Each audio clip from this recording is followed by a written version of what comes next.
For this edition of On the Agenda, I'm pleased to have as my guest the retiring superintendent of the Douglas County School System, Don Remillard.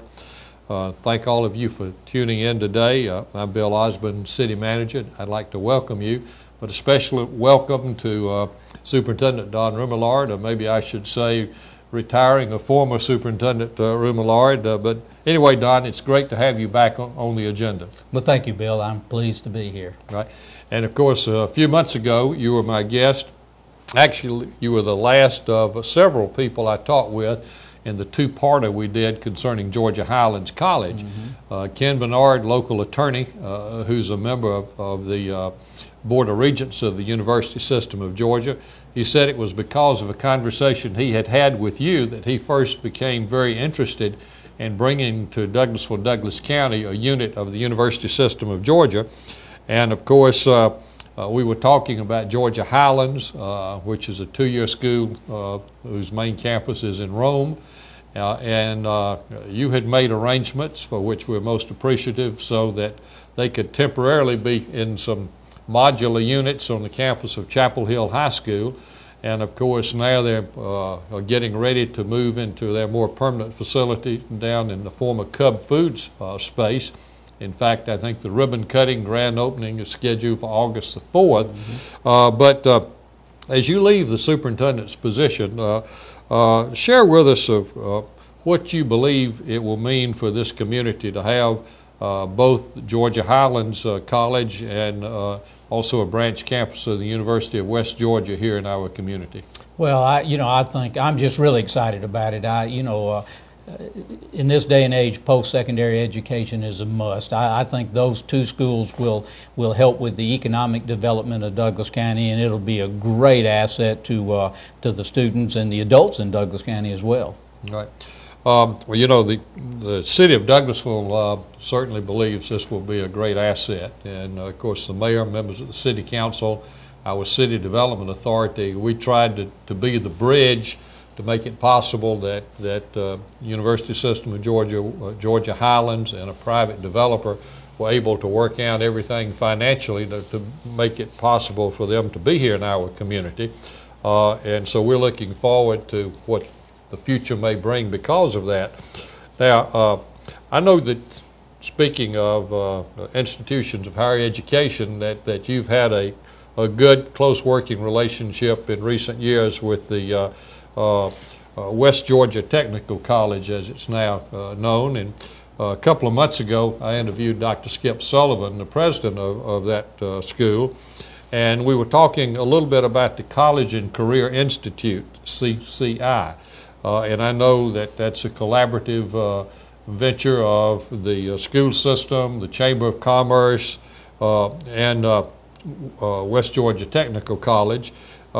From your perspective, share with us a little bit about CCI and how it functions and why you think that is of such value to this community. Well, it's to all of us in this community, it's a great value. That partnership between the technical college and the school system really makes it cost effective to put high quality career and technical education training programs right here in our community. And the buy-in with the Chamber of Commerce also partnering with us, number one, provides the resources that we need to give real life experiences to our students, and hopefully we're preparing their workforce for the future over there.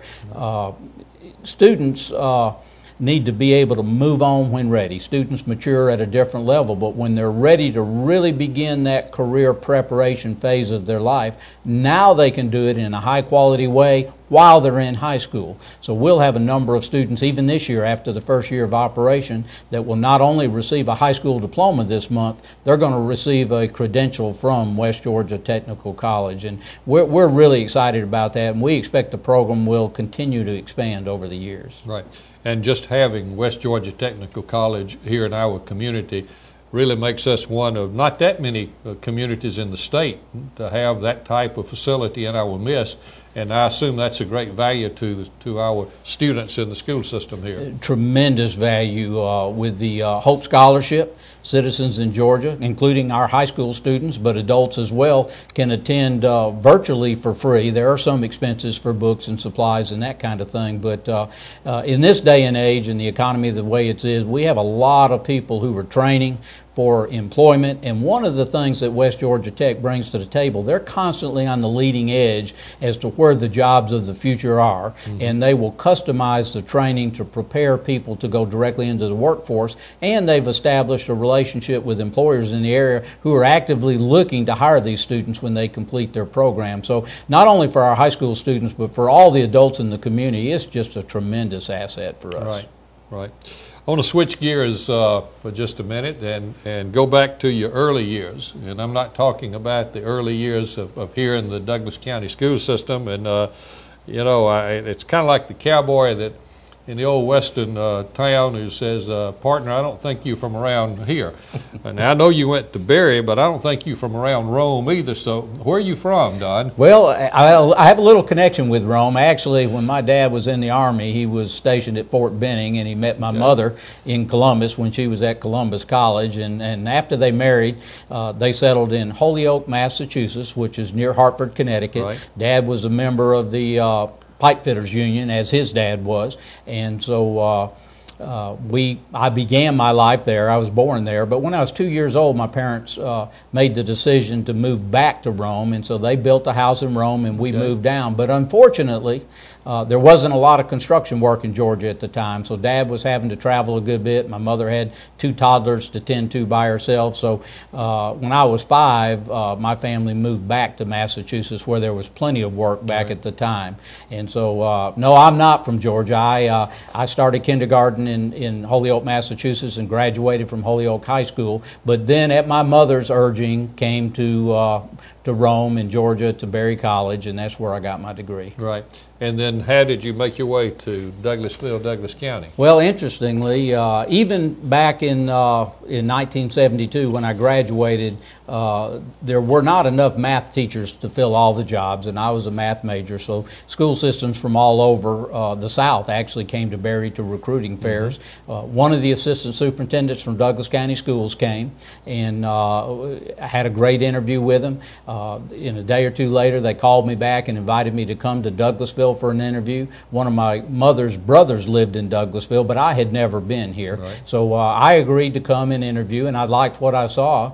And, what a wonderful decision. What a great place to raise your family. So my bride that I married a week after I graduated from college, and I headed here and moved into the only apartment complex in Douglasville at the time, where many of the young teachers lived. And so, yeah, it's kind of strange that a Yankee named Remillard would end up in Douglasville, Georgia, and have the career that I've had. But it's been very rewarding. I look back on it, and it's been great for me, and it's been great for my family. Right. 38 years. 38 years. Kind of take us along the path from when you first arrived until present day. Well, I started teaching high school math at Douglas County High School, which was the only high school in the county at the time. Part of my responsibility, part of the classes I taught, was working with high school dropouts who we had encouraged to come back, or potential dropouts. 2 years later, the coordinator of that program was promoted to assistant principal, and I took over that program, and my duties changed a little bit. A lot of what I did was the counseling aspect of keeping students in school, placing them in jobs so that economically they could afford to stay in school. And so I did that for 4 years, first at Douglas County, and then when the new Lithia Springs High School opened, I moved down there. After my 6th year of teaching, I was appointed assistant principal at Douglas County High School. I spent about a year there, and a position came open at Lithia that looking for someone with a vocational education background, and I had gained that working with that work-study program. So I was asked to go back to Lithia, and I spent about 14 years there as assistant principal. From there, Ms. Sheehan, our former superintendent, promoted me to the county office to oversee the vocational programs in all of our middle schools and high schools. And then over the years, my responsibilities increased as budgets were cut, so I became director of high schools, and then later director of high schools and middle school programs. Right. When the assistant superintendent for general administration came open, I was fortunate enough that the school board hired me to do that job. And after a number of years working as assistant superintendent, when Randy Britton retired, I was offered the job as superintendent, and that was 7 years ago. And here I am now, retiring after 38 years as superintendent of schools. That's fantastic. Now, during that 38 years, did you ever come close to leaving? And if so, what caused you to change your mind? Well, not really, Bill. I had some opportunities along the way, and I had some that I had to consider as I was a young administrator and had some feelers about some offers that were pretty attractive, but I was so happy here. My family was happy here. My wife worked with the school district as office manager at Winston Elementary. My children loved their schools and loved their teachers and were involved in after-school activities, so it really wasn't a hard decision to turn those things down. And the people here were so encouraging for me in continuing my career here and let me know that there was a bright future ahead of me. So, while I thought about it, it really wasn't anything that I was interested in. Right. Well, I know that during that 38 years that you certainly have touched many, many lives. In fact, a couple of days ago, I was talking with our finance director for the city of Douglasville, Karen Callan, and told I would be interviewing you. And she noted that when she was a student at Lithia Springs High School that you were the assistant principal there. At that time, she was Karen Bennett. And I'm sure that situation's been repeated hundreds and hundreds of times. And I know, well, as you know from our past conversations, my father was a public school teacher and then a principal and finally a superintendent. And I remember him telling me about how strange it was that young men and women who had been students of his, he was a math teacher, by the way, also, and then they graduate, they go out, they get married, they have children of their own, and all of a sudden, children of the children that you taught or were where you were assistant principal, they're back, they have their own kids in school. So look back, if you would, just for us, and how does it feel as you were looking at the second generation? You might have even been getting close to the third generation of students that you had had.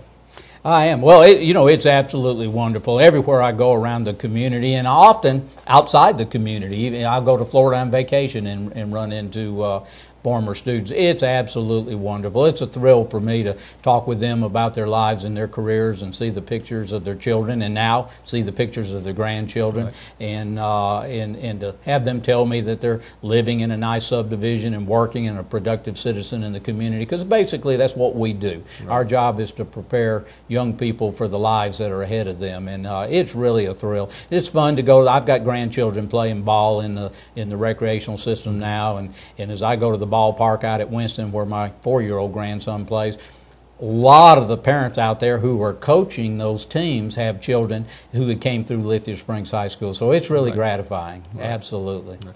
And I know if we had a 12-hour program that we were doing, you could share many, many stories, but a couple of quick examples perhaps of that stick out in your mind during your 38-year career. Well, of course, a lot of them are the very simple things, the things where you run into people and they tell you how much they appreciate either having worked for you or having been a student under you. I had a parent not long ago talked to me about her son who's doing quite well now, and she told me, well, he would have never finished school if it wasn't for you. And I'm not sure what I said or did because I just don't remember, but right. It really warms your heart to do that. Early in my career as an assistant principal, the student body at Lithia dedicated the yearbook to me, and that was meaningful to me because I think it's important that even though you sometimes have to deal with discipline problems and those sorts of things, I think it's important that you gain the respect of the students and the staff at the school. So that was really a thrill. Right. Well, I know your service to this community, while it's focused through the school system, that you've been involved in a number of other activities in the community. I know that currently you're serving as chairman of the Douglas County United Way Advisory Board, chairman of the Douglas County Community Services Board. I could name a number of organizations where you've been in leadership roles, but why have you been so willing to immerse yourself in this when you had all of the other responsibilities going on? Well, I believe it's important that the school superintendent take an active role in the community and trying to better the community. A school system is only as good as the community support we have. And so my work with parent groups and community groups is extremely important to me, and it's something that that was a major goal of mine as I became school superintendent. And also I've been blessed in this community, and my family has as well. And there are those folks and families in the community who are not as fortunate. And so a lot of the agencies that I work with, like United Way and Community Services Board and Board of Health, serve the less fortunate in our community. And I just feel a moral responsibility to do that. And Right. It's been my pleasure to work on that. And every minute I've spent with it has been well worth it. Right. Any particular things that stand out? A couple of quick stories with all your community service that you've done? Well, just the thank you from people, those that I serve with, but those that we've been able to help have been very, very gratifying. And you know, a lot of people say, "Gosh, I couldn't do it, or I wouldn't do it," but I'm glad that you're doing it. So Right. that's what makes me feel good. Right. And now that all of the troubles and tribulations that you have as a superintendent, as well as all the wonderful things Sure. that happen on the job, now that you're retiring, though, do you plan to keep yourself immersed in some of these community activities? I will. Some of those really need the new superintendent or his designee to work with those. So I'll be coming off of some of the boards so that my predecessor or someone he appoints can work with it. But I am going to stay active in the community. I've recently accepted an appointment to the Boys and Girls Club Okay. board, and it'd be my pleasure to serve that board. I've also recently accepted an appointment for the board on our credit union that serves the school system, because I want to make sure that credit union stays strong and continues to serve our staff for years to come. And so there'll be many things I'm involved in, and I'm certain there'll be some committees in the school system that I'm going to be called on to Right. serve, and it will certainly be my pleasure to do that. Right. Of course, we're somewhat alike as we're both are getting older and older, and it's kind of like that old Dean Martin song, "Memories Made of This." And I'm sure you do have memories not only from long ago, but some that have been made recently, because I know that you've had friends and colleagues to honor you and over these past several weeks and months. I know I was present back at the annual meeting of the Chamber of Commerce back in February, in which you were named the Citizen of the Year. Frankly, I was doubly pleased with that, because the city of Douglasville, through Mayor Thompson, had been one of the ones that had nominated you for that honor. And of course, that night, being identified as Citizen of the Year, and a lot of the people with whom you'd worked in the community standing up and applauding for you, how'd that make you feel? Well, I was overwhelmed, honestly, very, very humbled, and you know, I don't even remember some of it. I was so overwhelmed, but it was a great joy. Had my family there, and so many of the people that I've worked with over the years. And as I look around the county, and many of the folks there that night were people who have served this community in so many ways over the years. It was just very humbling, but also very exciting, and I'm very, very proud of that. Right. And I know that there are other awards and recognitions you've received. The communities in schools in Georgia awarded you their Educational Leadership Award. About the same time, the National Association of School Psychologists honored you for an award that the 2009-10 Government and Professional Relations Outstanding Advocate. And I'm sure all of these have a special place in your heart, but I would imagine the Community and Schools Award has a very special place because of your involvement with that in the past. Tell us about that award and your involvement in that organization. Well, I'm very happy to get it. Communities and Schools works with those students who are at risk at every age level, elementary, middle, and high school. But the ultimate goal is to help children stay in school and to graduate from school and move on with their lives. And in my opinion, they've got the most successful model that there is out there.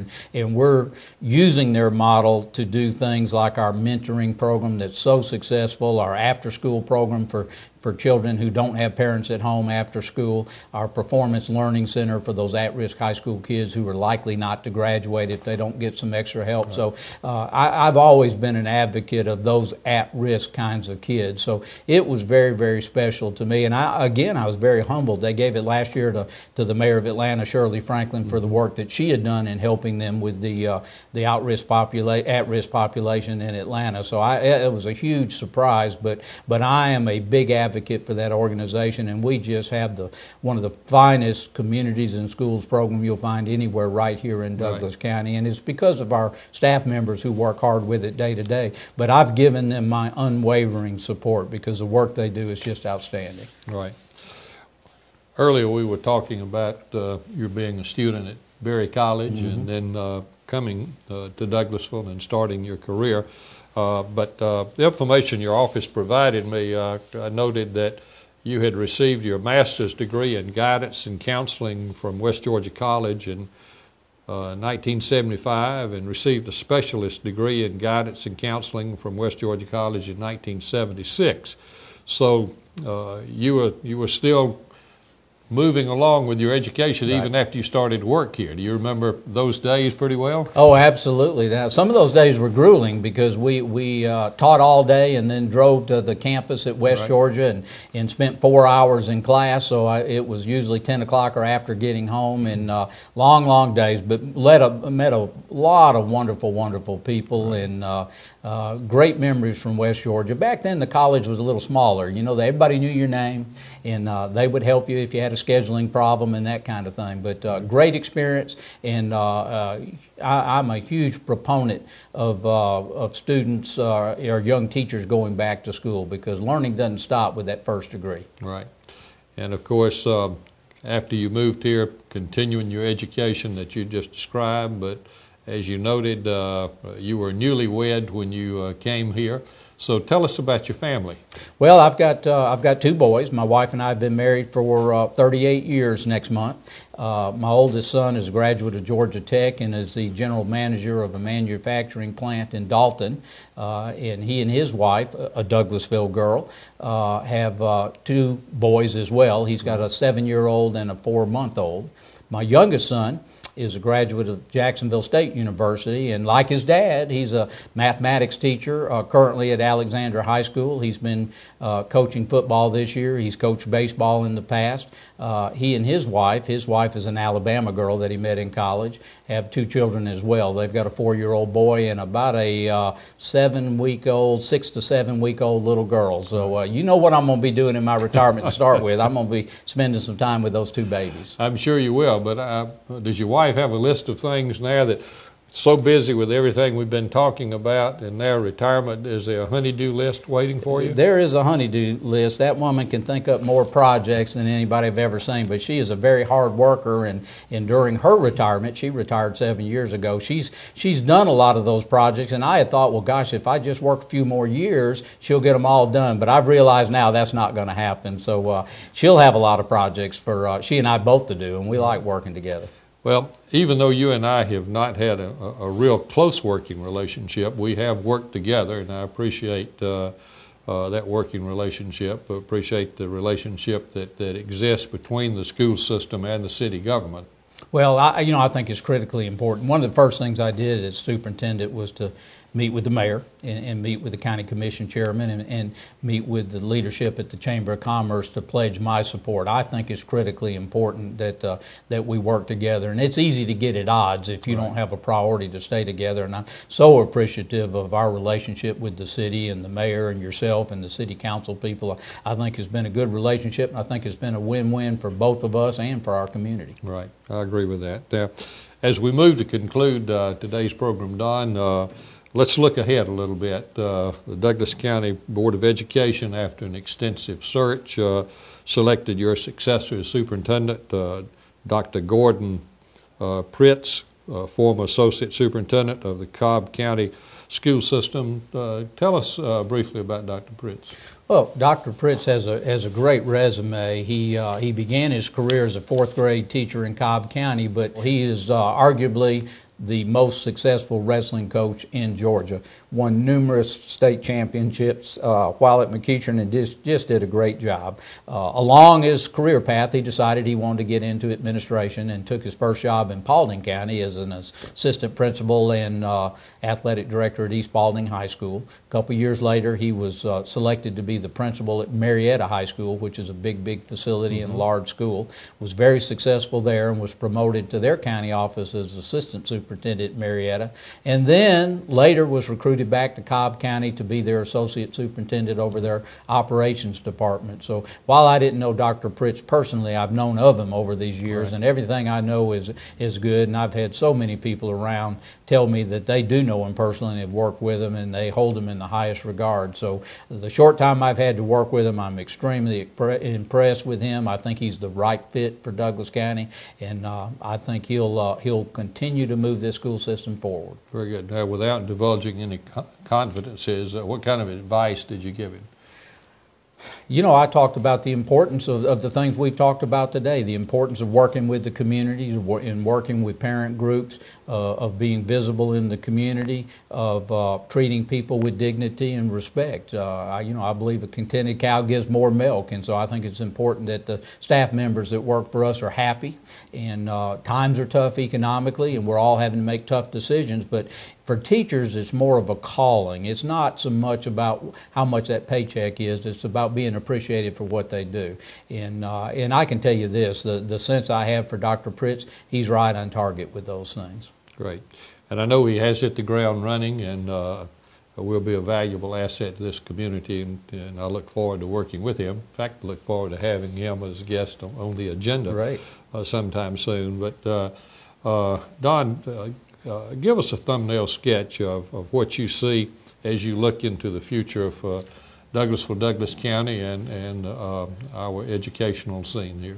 Well, you know, I think Douglas County will continue to grow at a rapid pace, to be honest with you, even though there probably won't be a lot of new building in terms of residential construction. There are many homes available already now in Douglas County, and the area is so attractive. It's such a great place to live. With the job market in the metro Atlanta area, I think eventually when things turn around, there'll be more and more jobs there, and many of those people will move out here. And I know you all are actively recruiting business and industry to come to Douglas County, and have had quite a good bit of success with that, and will continue. So I think we're going to continue to grow in Douglas County. I think the school system is going to continue to grow.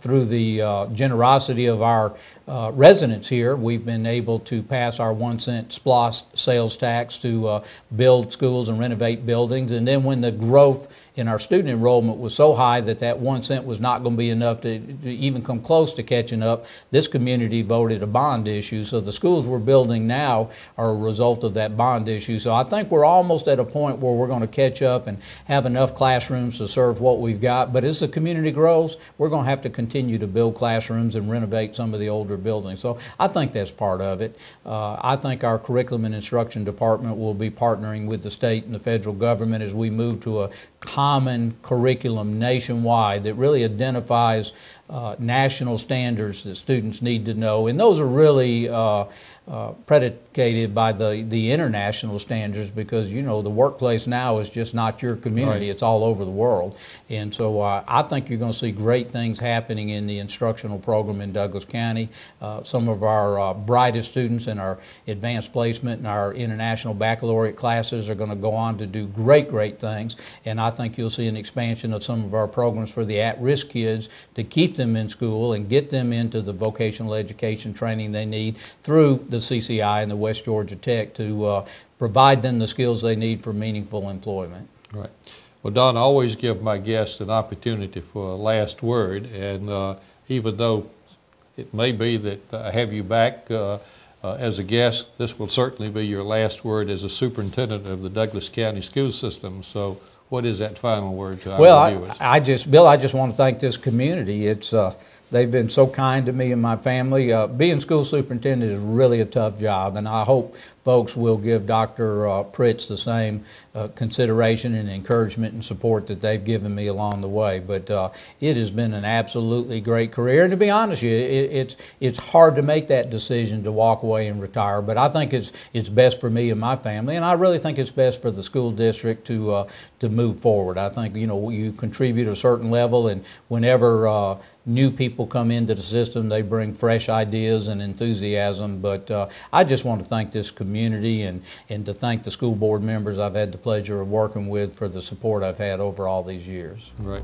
It's been a pleasure to have you here today. I appreciate your service as superintendent and appreciate you including a trip on the agenda among your final activities as school superintendent. To our viewers, thank you for joining us. I'm sure that today's program has brought back some memories for many of you that have been a part of this community during the 38 years that Superintendent Remillard has been here. Hope you will join us next time for another edition of On the Agenda.